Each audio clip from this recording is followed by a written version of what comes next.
그래서 사회학이라는 것을 만들었습니다. 그러니까 사회학을 만들었다는 것은 뭐냐면 사회를 뉴턴적 방법으로 설명을 하겠다는 거예요. 그러면 결정론적에 입각해서 시간이 지나가면 세상이 어떻게 되는지 다 예측할 수 있다.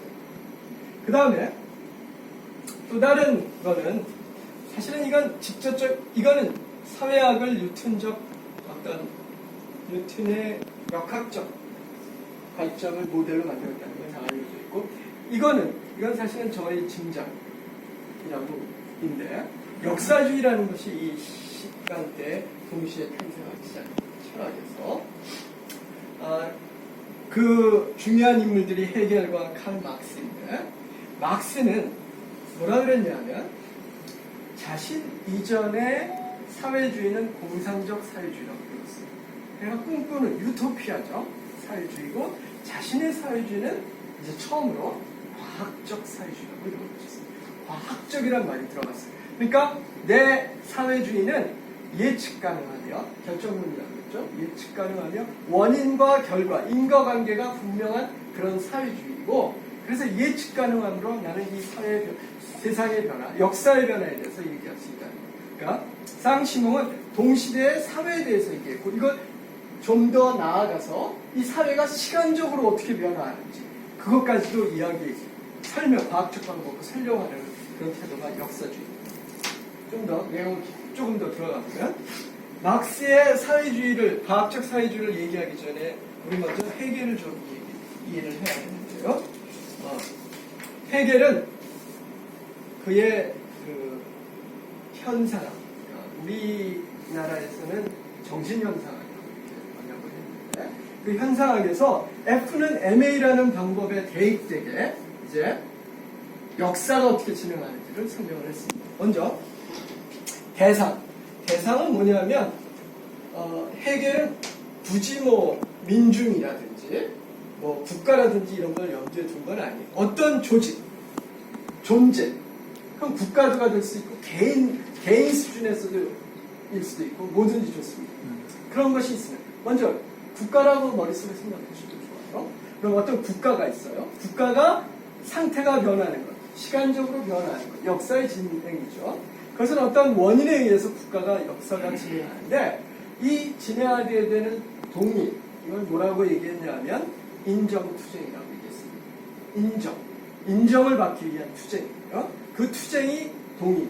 예를 들어서 일본과 우리나라 사이에 지금 이 상황을 또 인정투쟁입니다. 그래서 일본은 우리나라의 자기가 메스터고 우리나라는 노예라고 생각을 아직도 그 관점을 가지고 있어요. 노예까지는 아니고 좀 순화됐겠지만, 내가 이러면 협박하면 네가 나의 협박에 굴해서 나를 인정하고 주인으로 인정하기를, 그죠? 이미 진행되고 있는 일입니다. 그래서 인정을 받기 위한, 서로 사실 그냥 인정이 아니에요. 내가 너보다 높고 너는 나보다 낮죠. 그 인정을 받기 위한 투쟁이 F이고, M은 국가고, 그것이 어떤 관계를 만드는 것, A라는 관계. 그래서 그 인정 투쟁의 결과 주인과 노예가 만들어지고, 그 주인과 노예의 투쟁, 계속되는 투쟁이 어떤 일을 벌이냐면 마치 행성처럼 처음에는 A가 B를 짓눌러서 인정을 받아서 A가 주인이고 B가 노예가 됐어요. 그런데 주인은 어떻게 되냐면 이제 노예가 모든 일을 하니까 주인은 점점 능력이 소멸합니다. 그래서 오히려 노예가 주인보다 능력이 높아지는 상황이 되고 역사가 역전이 됩니다. 여기에 기독교적 종말론이 더해져서 역사가 완성이 됩니다. 주인과 노예의 불평등한 관계가 이제 주인의 세와 노예의 발전, 이것으로 인해서 역사가 다시 완성되는, 해방을 통해서 완성되는, 이런 얘기를 했었습니다. 그러자 칼 막스는 이런 역사관을 그대로 받아들이는데, 헤겔에 대해서 뭐라고 비판하냐면 헤겔의 이런 역사주의는 물구나무선 철학이라고 얘기했어요. 정신, 어떤 인정이라는 추상적인 그런 동인이 역사를 만들지는 않는다는 거예요. 인간은 좀 더 구체적인 어떤 동인을 가지고 동인에 의해서 어떤 행동을 하고 변화가 일어나고, 그걸 뭐라고 그러냐면 인정투쟁을 계급투쟁으로 바꿨습니다. 물적 기반에 있는 계급투쟁으로. 그리고 M에 해당하는 것이 바로 인간이고요. 그 인간이 어떤 사회적인 행위를 하는 것, 그게 A라고. 그래서 그러한 계급투쟁을 통해서 결국 새로운 해방의 새로운 단계로 도달하고 그것이 역사의 종말을 최종적인 완성했을 것입니다. 기독교적 종말론과 합쳐지면서 그게 이제 막스의 유물변증법입니다. 그리고 헤겔의 경우는 주인과 노예의 변증법이라고 하고, 그러니까 뉴튼 역학이 헤겔의 주인과 노예의 변증법, 그것의 물적 기반을 만든 것이 유물변증법. 그것이 바로 막스가 자랑하는 과학적이라고. 근 원인이 있고 그 원인에 의해서 결과가 만들어지는 뉴튼 역학의 한 형태라는 거. 그게 이제 사적 유물론 혹은 유물 변증법 이렇게 진행이 되는 거죠. 물론 요사이 사회학은 폐과되고 있는 학과입니다. 많이 없어졌고. 그 다음에 시간이 좀 지나서 칼 포퍼라는 사람은 역사주의의 빈곤이라는 책을 썼습니다. 그러니까 역사주의가 갖고 있는 한계점들. 그래서 이런 류의 역사주의가 막스가 말하는 과학적이라는 말도 실은 이런 사회의 어떤 사회 문제, 역사 문제에 적용이 될 수 있을까 하는 생각을 하게 되죠. 그 이유 중에 제가 생각하는 이유 중에 하나는 뭐냐면 보통 물리에서는 M이라는 것, 질량, 대상이라는 건 불변입니다. 그런데 사회에서 인간이라는 것, 국가라는 것, 이런 불변이 아니에요. 말이 많아요. 수시로 변하고. 그래서 이런 과학적 방법이라는 것이 적용될 수 있는 대단한 성공을 거뒀지만 사회 문제, 역사 문제 그대로 적용될 수 있을까 하는 것 좀 의심이 들고, 그 다음에 또 다른 질문은 심지어 양자물리로 가지 않아도 결정론이라는 것, 이거는 이미 고전 역학에서 깨지기 시작했습니다. 어디서 깨졌을까요?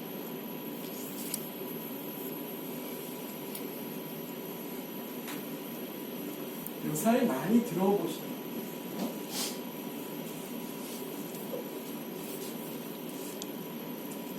시계추를, 요새는 그런 시계가 없는데 시계추를 이렇게 흔들잖아요.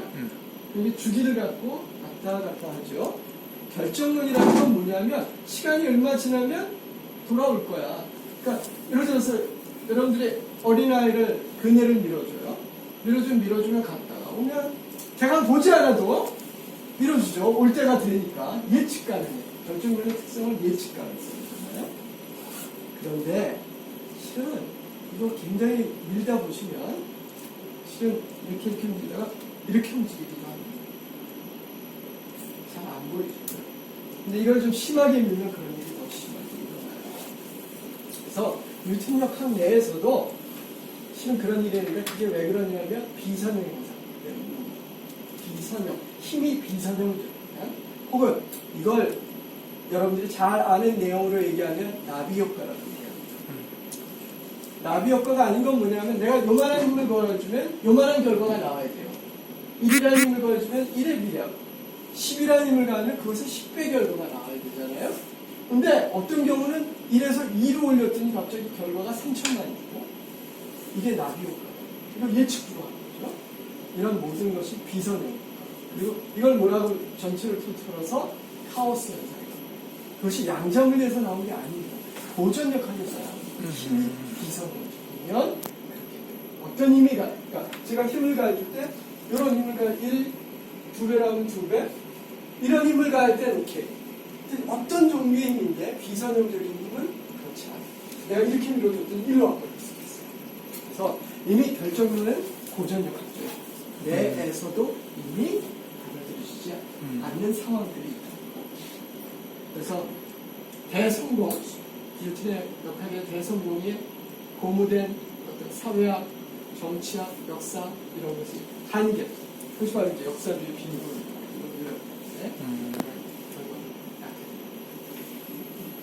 자의자의 양자물리로 들어가서 결정론을 힘든 결과를 한번 보여드릴게요. 여기 지금 아까 말한 대로 슬릿이 있습니다. 두 개, 이런 벽에 문이 두 개 뚫려 있다 그랬죠.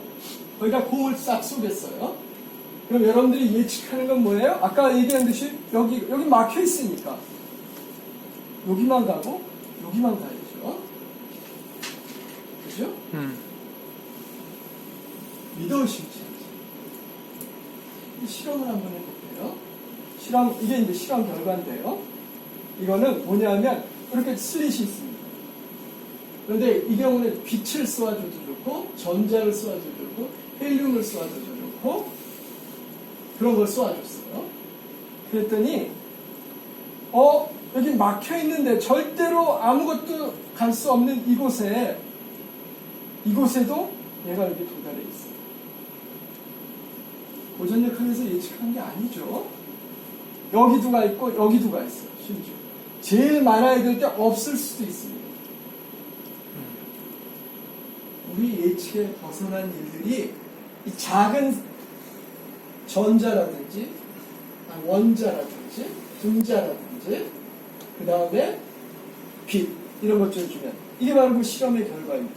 여기 보시면 이게 이제 한참 이 전자 예를 들면 전자라고 이건 빛의 실험인데 아무튼 많이 쪼여주면 보면은 요 부분이 이제 한가운데 부분인데 한가운데가 제일 밝아요. 오히려 여기가 절대로 도달하지 못해야 될 이 부분이 제일 많이 도달했어요. 이상한 얘기죠. 그렇죠? 그 다음에 그래서 이거를 좀 빛을 진하게 쬐면 이렇게 밝고 여기 밝고 하는 것들이 이렇게 있는데 이런 것들이 나타납니다. 초기에는 모릅니다. 초기에 쪼이면 이런 패턴이 안 보여요. 그냥 뭐 아무데나 가는 것 같아요. 초기에는 여기 보면 근데 나중에 보면 이렇게 이런 일이 벌어져요. 그러니까 전자, 원자, 뭐 빛 이런 걸 좀 주면 우리 예상과 다른 일이 벌어져요. 여기 아까는 빛을 쪼여준 거고 빛의 경우 보통 저걸 강선문이 뭐 이래가지고 회절, 불절, 회절 뭐 이런 얘기로 많이 설명되고 있더라고요. 그러니까 빛뿐만 아니라 우리가 알고 있는 입자라고 알고 있는 녀석도 이렇게 보면은 가운데에 제일 막혀 있는 곳에 가지 않아야 될 곳에 오히려 이렇게 있는 경우가 있어요. 그래서 빛을 쪼여줬을 때나 전자를 쪼여줬을 때나 별 차이가 없어요. 그래서 요거는 요 그래프는 뭐냐면 각 위치마다 밝기의 평균 값을 이렇게 구한 겁니다. 그래서 오히려 꽉 막혀 있는 이 지점이 제일 밝고 그 다음에 좌우로 밝은 것들이 주기적으로 그럼 집사님 저기서 문은 2개밖에 없는 건데 저렇게 나온 거예요? 예. 문은 2개밖에 없어요. 6개 있는 게 아니고? 아니요. 문은 2개밖에 없어요. 있는데 심지어 문이 1개가 있어도 여러 개가 붙이죠. 문은 저기서 보면 제일 높은 거, 네. 그 양옆에 있는 거기가 문 위치예요? 잘 모릅니다. 이 경우 잘 모르는데 요 가운데 있는 거 제일 밝은 게 요 위치입니다. 문이 막혀 있는 위치. 제일 밝은 데가? 예. 그다음 요 양쪽 위치는 사실은 요게 얼마나 떨어져 있느냐에 따라 이 위치는 막 달라져요. 그러니까 잘 모릅니다. 근데 그 빛을 쏴주는 각도나 그거에 따라 조금씩 달라져요. 그래서 그거를 진짜 가운데서 쐈는지 아니면 그런 거는 구멍에다가 이렇게 쏜 건지 전체적으로 쏜 거예요. 여기 보십시오. 전체적으로 쐈잖아요. 대신 방향은 정해져 있습니다. 이 방향. 이거는 실험적으로 엄밀하게 주요. 특히 레이저. 지금 레이저의 특징이 뭐냐면 직진성입니다. 네. 그러니까 이쪽에서 레이저를 푹 쏘면 직진을 쫙 하게 돼요. 그러니까 방향은 정해져 있어요. 충분히 제 두 슬릿 구멍을 통과할 수 있을 정도로 범위도 넓게. 그러니까 실제로는 레이저 빛이 지금 요렇잖아요. 그럼 요 구멍, 요 빨간 거 안쪽에 구멍을 2개 뚫어 놓으면 됩니다. 문을 아주 작게.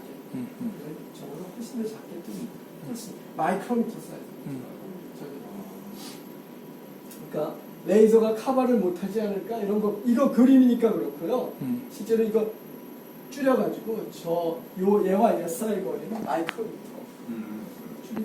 걱정 안 하셔도 그래서 빛이 이 슬릿 2개를 바꿔. 그래서 그러면 이런 결과가 나와요.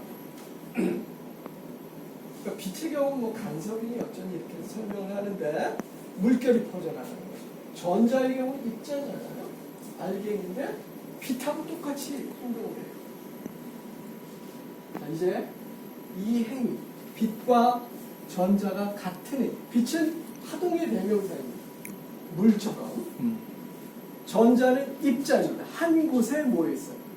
파동은 뭐냐면 퍼져 있는 거예요. 물결 그러는데 물방울 한 개 갖고 물결이라고 안 그러죠. 물이 있어야지만 일단 물결이 생기잖아요. 이렇게 퍼져 있는 거. 그것이 빛이거든요. 빛을 어디 모아놓지 못하고 퍼져 있어요. 그 다음에 전자는 알갱이. 그런데 걔들의 스릿을 통과하는 행동을 보면 비슷해요. 벌써 양자물리에서 많이 나오는 주제가 하나 있죠. 입자와 파동의 이중성. 입자와 파동은 다른 게 아니라 입자도 파동성을 가질 수 있고 파동도 입자성을 가질 수 있어. 편들. 내용의 실험의 한 예라고 할 수 있어요. 그 다음에 가장 핵심적인 거 어디 갈지 몰라. 이렇게 쏟아보면 초기에 이게 여기에 갈지 여기에 갈지 여기에 갈지 이거 지금 여러 개를 한꺼번에 쏘았지만 실험을 이제는 얼마나 정밀하게 할 수 있냐면요. 한 번에 한 개씩 쏠 수 있어요. 대신 얘가 여기로 가는지 여기로 가는지 여기로 가는지 지금 몰라요. 한 번에 한 개씩 이렇게 쏠 수 있는데 그러면은 얘가 어디에 갈지 랜덤하게 맨 처음에 이렇게 한꺼번에 쏘아주는 게 아니라요. 예측을 못해요. 어디로 가는지. 매번 어떤 때는 여기 띵, 띵, 띵, 띵, 띵, 띵, 띵, 띵 막 이렇게 맞아요. 전혀 예측을 못해요. 아까 말한 결정론이 깨진 겁니다. 그러다가 많이 쏘아주면 패턴이 나요. 그래서 이 실험의 핵심적인 주장은 뭐냐면 더 이상 난 빵 쏴줬을 때 얘가 어디 갈지 모르겠어요. 아까 우리가 보았던 초기 조건만 알면 어디 가는지 안다 그랬잖아요. 그죠? 초기 조건만 알면 어디 가는지 안다 그랬잖아요. 똑같은 초기 조건으로 쏴줬는데 어떤 때는 여기가 있고 어떤 때는 여기가 있고 예측은 한 번에 한 개씩 쏴줬어요. 그래서 이 실험이 얘기하는 것 혹은 실험의 큰 주장 결정론은 더 이상 생각하지 않습니다. 이제 하나하나로 보고 그렇지만 네. 결과는 장시간은 저 오른쪽 밑에 현상이 나타나는 거 아니에요? 네네. 그럼 수백 번을 해도 항상 저렇게 나올 거 아니에요? 예. 그럼 그것도 결정론이라고 볼 수 있잖아요. 자, 제가 할 얘기를 미리 해주시죠. 자, 결정론. 그러니까 우리가 초기 조건을 주면 결과가 뭐가 될지 100% 확신한다는 게 결정론이죠. 결정론이 깨졌다는 얘기는 이런 얘기인가요? 요지경 속이야. 모르겠어. 사실은 그럴 거 아니겠어요? 이 장면만 보세요. 쏠 때마다 보면 도저히 어디 갈지 뭐. 여러분이 골키퍼예요. 똑같은 방향으로 쏘는 기계가 있어. 그래서 빵 쐈더니 이쪽으로 가요. 그래서 다음에는 이쪽에 막을 준비를 했더니 저쪽으로 가요. 이거 완전히 골키퍼 입장에서는 어떻게 돼요? 혼돈이에요. 그러니까 결정론이 아니라는 얘기는 혼돈. 이런 느낌을 줄 수 있어요. 그럴 수 있어요. 그런 경우도 있어요. 혼돈도 결정론에 깨졌다는 것의 example이에요. 극단적 example이죠. 완벽하게 나는 몰라요. 그게 결정론의 완전히 반대점 대치점에 있는 극단적 대치점에 있는 케이스죠. 완전히 그런데 여기 지금 장로님이 말씀하신 것처럼 시간이 지나가면 규칙적으로 완전히 모르는 게 아니라 여기에 그래도 좀 많이 올 것 같고요. 쏘면은 여기 그 다음에 이 지점에 많이 올 것 같고요. 이 지점에 뭔가 완전히 혼돈은 아니에요. 완전히 혼돈이라는 건 뭐냐? 모든 위치가 동일한 확률을 갖고 도달할 경우에 완전한 혼돈이에요. 근데 그렇지가 않아요. 자, 그 예가 바로 주사위입니다. 주사위를 던질 때 여러분들은 뭐가 나올지 아세요? 모른다는 점에서 결정론이 아니에요. 결정론이 아니라는 거 해서 혼돈은 아니에요. 여러분들은 1, 2, 3, 4, 5, 6 중에 하나가 6분의 1의 확률로 나올 거는 알아요. 동일한 확률로 나올 거예요. 그러니까 결정론이 아닌 것 중에 극단적으로 가는 게 혼돈이고 그 중간쯤 가는 게 확률을 적 예측을 할 수 있는 상황이죠. 이 경우는 결정론은 아니지만 주사위는 혼돈 또한 아니에요. 확률은 6분의 1 정도 있으니까. 그죠? 근데 상황이 바로 여기 보면 처음에는 완전히 규칙이 없는 것 같아요. 그런데 보면은 확률이 있어요. 이렇게. 그리고 이 실험을 어쩔 때는 이렇고 그 다음 날 와서 실험하면 또 다르고 그런 게 아니라 매번 똑같아요. 똑같은 슬릿이 있을 때 똑같은 조건으로 싸주면 여기에 확률이 제일 크고요. 그리고 확률의 비율도 계산할 수 있어요. 정확하게. 여기 보면 얘와 얘 사이의 확률의 차이. 얼마나 많이 빈도가 많으냐가 이제 결국 확률일 거 아니에요. 그러니까 그 확률의 차이도 우리가 알 수가 있어요. 그래서 아하, 저런 전자나 뭐 이런 것들의 경우에 보니까 예측은 못하겠는데, 완벽한 예측은 못하겠는데, 그렇다고 완전히 혼돈도 아니고 확률적으로 나는 골키퍼가 이제 어떻게 하겠어요? 저런 걸 보면 제자리에 있겠죠. 그죠? 그 제일 확률이 높으니까. 이거 판단할 수 있잖아요. 아니면 깡축에서 요 위치, 여긴 절대로 안 가요. 아니, 덜 가니까. 그러니까 확률적 예측은 할 수가 있어요. 이 작은 세계에. 그럼 이 확률을 우리가 미리 할 수는 있을까? 예를 들어서 아까 말한 이런 슬릿이 주어지면 확률이 이렇게 될 거야. 주어진 환경에 의해서. 과학이란 그런 거죠. F가 있으면 A가 어떻게 나올지라 예측하는 게 그게 과학이잖아요. 주어진 환경이 있을 때 확률이 어떻게 나올지를 예측하는 법칙이 있을까요? 있습니다. 그걸 찾았어요. 사람들이. 그게 바로 양자물리학을 발견했다는 거예요. 그 법칙이 바로 슈레딩거 방정식. 그러니까 뉴턴의 방정식이 이제 저 작은 원자, 분자, 전자 그런 것의 운동을 지배하는 법칙은 바로 슈레딩거 방정식. 그래서 슈레딩거 방정식은 어디로 간다고 예측하지 않아요. 얘가 예측하는 건 뭐냐면 요거 푸사이라고 써있는 게 이게 확률과 관계된 양인데 아무튼 제가 느슨하게 얘기해서 확률이라 얘기할게요. 그냥 확률을 이 방정식을 통해서 알아내는 거예요. 이게 바로 자연을 지배하는 이제 새로운 양자물리학의 법칙이 되는 거죠. 그런데 훨씬 복잡하죠, 수학식이? F는 MA보다 훨씬 복잡해요. 여기 보면 뭐 모르는 부호들도 많이 있어요. 이거는 뭐냐